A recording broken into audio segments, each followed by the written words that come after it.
प्रलयानलंबा मृत्योर्मुखम वां विशताम कुतो भी। पार्वती जी का अनुमोदन मिला, भगवान शंकर उस विष को हथेली में लिए और राम नाम कहा करके पान कर गए। विष अंदर जाने लगा। भगवान शंकर विचार करते हैं मेरे हृदय में भगवान श्री राम जी का बाल स्वरूप है, ये जाएगा श्री राम जी को कष्ट होगा।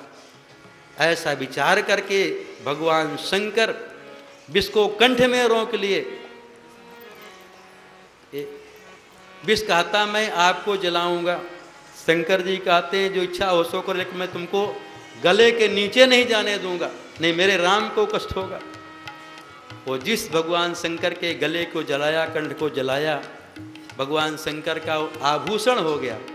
भगवान शंकर का नाम होगा नीलकंठ महादेव। भगवान शंकर विष का पान करके अजर और अमर हो गए। जरत सकल सुर वृंद विषम गरल जही पान किय, तेई न भजसी मति मंद को कृपालु शंकर सरिस। फिर मंथन से लक्ष्मी जी का प्राकट्य हुआ। 14 रत्न निकले, लक्ष्मी जी का प्राकट्य हुआ। लक्ष्मी जी कमल की माला लेकर के चली वर्ण करने के लिए। सभी चाहने वालों को छोड़ करके भगवान नारायण का वर्ण किया। सब लोग लक्ष्मी की कामना करने वाले थे, उनका वर्ण लक्ष्मी जी नहीं की। भगवान नारायण अलग कहीं सोए हुए थे, उनके पास जाकर के जयमाला डाल दी। लक्ष्मी नारायण भगवान की जय। फिर धन्वंतरी भगवान अमृत का गला लेकर के प्रकट हुए, बोले धन्वंतरी भगवान की जय। दैत्य लोग झपट्टा मार करके घड़ा को छीन लिया। अब दैत्यों में झगड़ा शुरू हो गया। कहता मैं पहले पीऊंगा, दूसरा कहता मैं पीऊंगा, लेकिन दैत्य अमृत पी नहीं पाए। जब झगड़ा शुरू हुआ भगवान के अवतार हो जाता, बोले बोले मोहिनी भगवान की जय। अब दैत्य देखे जब मोहिनी भगवान के स्वरूप को ना, वो सब मोहित हो गए। नामे मोहिनी है, सब राक्षस मोहित हो गए मोहिनी भगवान के रूप को देख करके। अब अमृत का घड़ा मोहिनी भगवान के हाथ में आ गया। फिर मोहिनी भगवान देवताओं को अमृत पिलाए। देवता अमृत पी करके पुष्ट हुए। देवासुर संग्राम, उसमें दैत्य मारे गए और देवता विजयी हुए। शुक्राचार्य जी राजा बलि को संजीवनी विद्या से जीवित किए, यज्ञ करवाए। यज्ञ की पूर्णाहुति पर रथ निकला, उसमें बलि को विराजमान। पुनः युद्ध हुआ, फिर देवता पराजित हो गए। फिर देवता भगवान नारायण की शरण में गए। तो भगवान कहते हैं देवताओं से इस समय राजा बलि ब्राह्मणों की सेवा करके उनको अनुकूल बना लिया, इसलिए उसको ब्राह्मणों का आशीर्वाद मिल रहा है। तो राजा बलि को हम मार नहीं सकते हैं, हम उपाय करेंगे। इसका मतलब संत ब्राह्मण का आशीर्वाद मिले, कोई कुछ बिगाड़ नहीं सकता है, भगवान भी नहीं बिगाड़ सकते। कहते मैं उपाय तो करूंगा, लेकिन ऐसे राजा बलि को नहीं जीता जा सकता। अब भगवान कहते मैं तुम्हारा छोटा भाई बन करके आऊँगा। बादों का महीना आ गया, शुक्ल पक्ष द्वादशी तिथि, दिन में अभिचित मुहूर्त में, दिन में 12 बजे वामन भगवान का प्राकट्य हुआ। बोले वामन भगवान की जय। श्री वामन भगवान की जय। वामन भगवान का यज्ञोपवीत संस्कार हुआ। और फिर वामन भगवान चले भिक्षा मांगने के लिए। राजा बलि के यहाँ पहुँचे, 3 पैर जमीन उसकी याचना किए, 1 पैर से पृथ्वी को नाप लिए, भुजाओं से दिशाओं को नाप लिए, तीसरा चरण बढ़ाए, ब्रह्मांड का भेदन किया। ब्रह्मा जी उस चरण का प्रक्षालन किया, उसी से गंगा जी का प्राकट्य हुआ।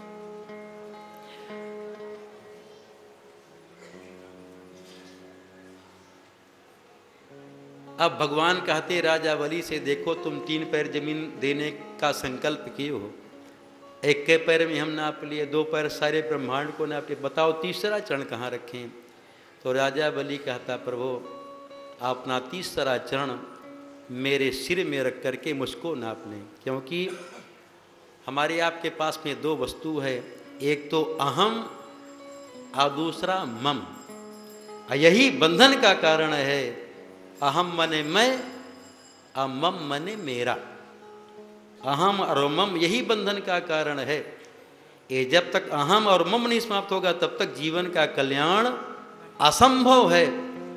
तो मानो राजा बलि भगवान अपना मम, भगवान तो राजा बलि का जो मम मेरा मेरा कहता था ना, मेरा धन है, ये मेरा राज्य है, भगवान पहले नाप लिए, छीन लिए। अब राजा बलि था बचा हुआ, उसका अहम था कि मैं दान करने वाला हूँ, तो उसको भी समाप्त कर दिए भगवान अपना तीसरा चरण रख करके।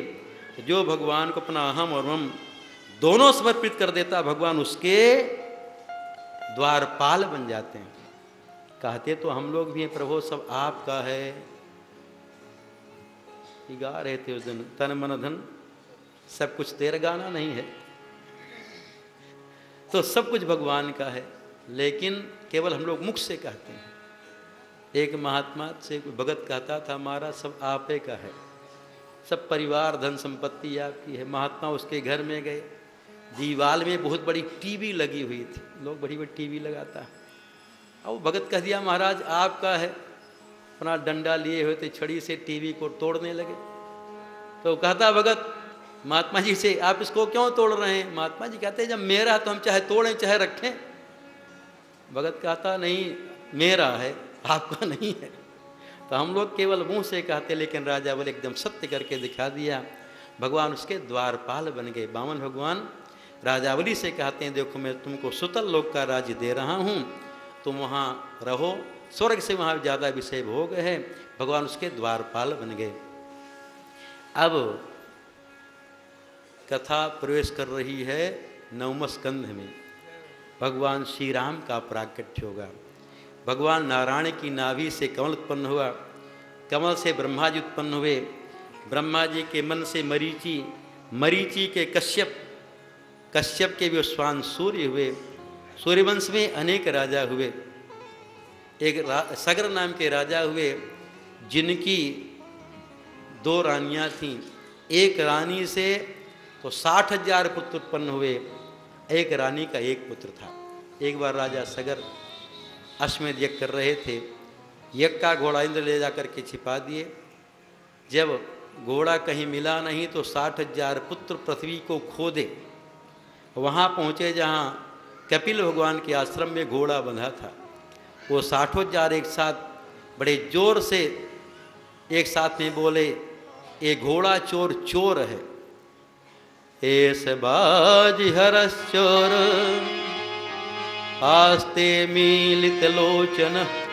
ये घोड़ा चोर चोर वहाँ से घोड़ा चुरा करके आया, यहाँ आंख बंद करके बैठा। जहाँ कपिल भगवान नेत्र खोले, दृष्टि पड़ते ही वो 60,000 भस्म हो गए, राख की ढेरी हो गए, लौट करके आए ही नहीं। दूसरी रानी का पुत्र था असमंजस, उसके पुत्र थे अंशुमान जी। अंशुमान जी चले अपने पितरों को खोजने के लिए। वहाँ पहुँचे जहाँ भगवान कपिल के आश्रम में, देखे उनके 60,000 पितरों की राख की ढेरी पड़ी है। अंशुमान जी बड़े प्रेम से भगवान कपिल की स्तुति करते हैं। भगवान कपिल प्रसन्न हुए और कहते हैं, देखो अंशुमान जी, तुम्हारे पितरों का उद्धार ऐसे नहीं होगा, तुम गंगा जी को लाओ। आज गंगा जी के अंश का स्पर्श होगा कि ये मुक्त हो जाएंगे। अंशुमान जी गंगा जी को लाने के लिए तपस्या की, लेकिन वो लाने में समर्थ नहीं हो पाए। अंशुमान के बाद दिलीप के भगीरथ जी कठोर तपस्या किए और गंगा जी उनके सामने प्रकट हुई। चलने के लिए तैयार हुई। गंगा जी कहती हैं, देखो भगीरथ, मेरा 2 प्रश्न है, मैं चलूँगी लेकिन 2 प्रश्न है, बताओ मैं यहाँ स्वर्ग से गिरूँ तो मुझको धारण कौन करेगा? और दूसरा प्रश्न कहती हैं, वहाँ पृथ्वी में बड़े बड़े पापी रहते हैं, आकर के स्नान करेंगे, अपना पाप धो देंगे तो मैं काली पड़ जाऊंगी, मेरे शुद्धि का उपाय क्या है? राजा भगीरथ कहते हैं, गंगा मैया आप ऐसा क्यों बोल रही हैं कि वहाँ भारतवर्ष में बड़े बड़े पापी रहते हैं? अरे बड़े बड़े भक्त रहते, संत रहते, जिनके हृदय में पाप को विदीर्ण करने वाले भगवान का निवास है। ऐसे संत भक्त जब आप में स्नान करेंगे तो आप उनके अंग संग से पवित्र हो जाएंगे। साधवो न्यासिना शांता ब्रह्मिष्ठा लोक पावना हरन्त्यघम तिंग संगात ते स्वास्ते यज्ञ विधि हरि। तो भला बताइए संतों की कितनी महिमा। हम लोग माने चाहे न माने, विश्वास करें, संतों की कितनी महिमा है। जो गंगा जी सबके को शुद्ध करती हैं, सबका पाप धोती हैं, ऐसी गंगा जी भी पवित्र होती हैं। जब संत महात्मा करके स्नान करते हैं तो उनके अंग संग से गंगा जी पवित्र हो जाती हैं। बालापन ते हरि भजें जगते रहें उदास, तेरत हूँ आशा करें गवया में हरिदास। अब फिर भगीरथ जी भगवान शंकर को तैयार किए धारण करने के लिए। गंगा जी वहाँ से शंकर जी के मस्तक में गिरी, फिर शंकर जी के जटा में ही समाहित हो गई। जटा को निचोड़े गंगा जी निकली और फिर भगीरथ के पीछे पीछे गंगा जी आईं। जब वहाँ पहुँची कपिल भगवान के आश्रम के पास, जहाँ 60,000 उनके पितरों की राख की ढेरी पड़ी थी, जो गंगा जी के जल का स्पर्श हुआ, स्पर्श होते वो 60,000 मुक्त हो गए। उनको लेने के लिए भगवान के पार्षद विमान लेकर के आ गए। सब विमान में बैठ करके भगवान के धाम को चले गए। बोले गंगा मैया की जय, श्री गंगा मैया की जय।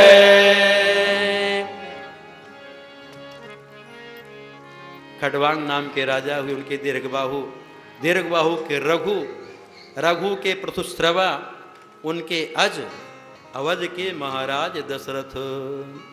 खडवांगा दीर्घबाहुश्च रघुस्तस्मात् पृथुश्रवाः, अजस्ततो महाराजस्तस्मात् दशरथो भवतु। तस्यापि भगवानेश साक्षात् ब्रह्ममयो हरिः, अंशांशेन चतुर्भागात् पुत्रत्वं प्रार्थः सुरैः। राम लक्ष्मण भरत शत्रुघ्न इति संजया।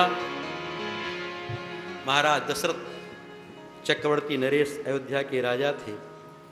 इनकी 3 प्रधान रानियां थीं, कौशल्या, कैकेयी और सुमित्रा। लेकिन चौथापन आ गया, कोई संतान नहीं थी।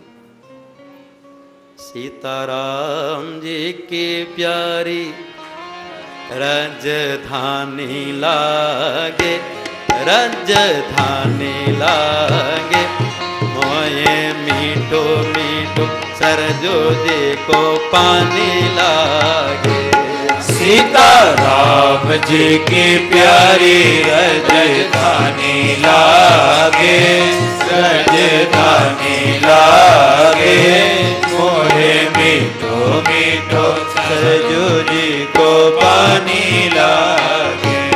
सीताराम जी की प्यारी राजधानी लागे, राजधानी लागे, मोहे मीठो मीठो सरजो जी को पानी लागे। सीताराम जी की प्यारी राजधानी लागे, राजधानी लागे, मोहे मीठो मीठो सरजू जी को पानी लागे। धन्य कौशिला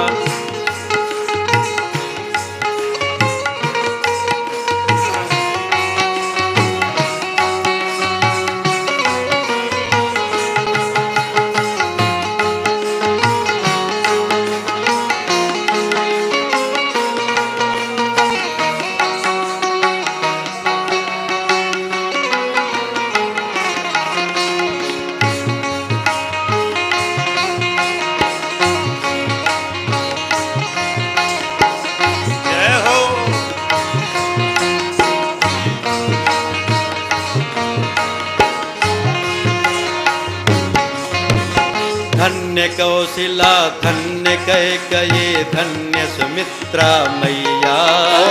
धन्य कौशल्या धन्य कैकेयी धन्य सुमित्रा मैया।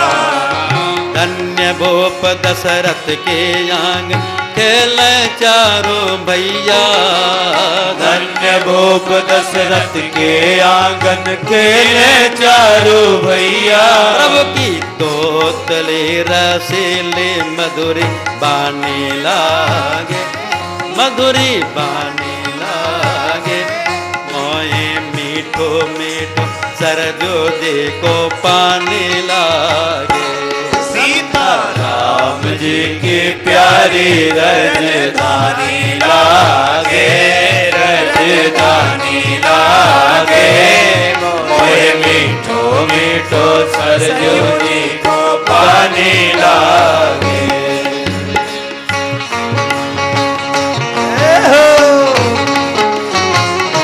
हरि बोल।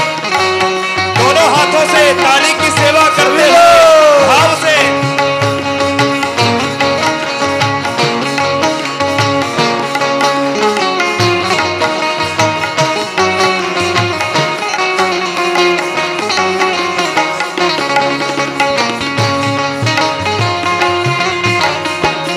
राघवेंद्र सरकार की जय हो।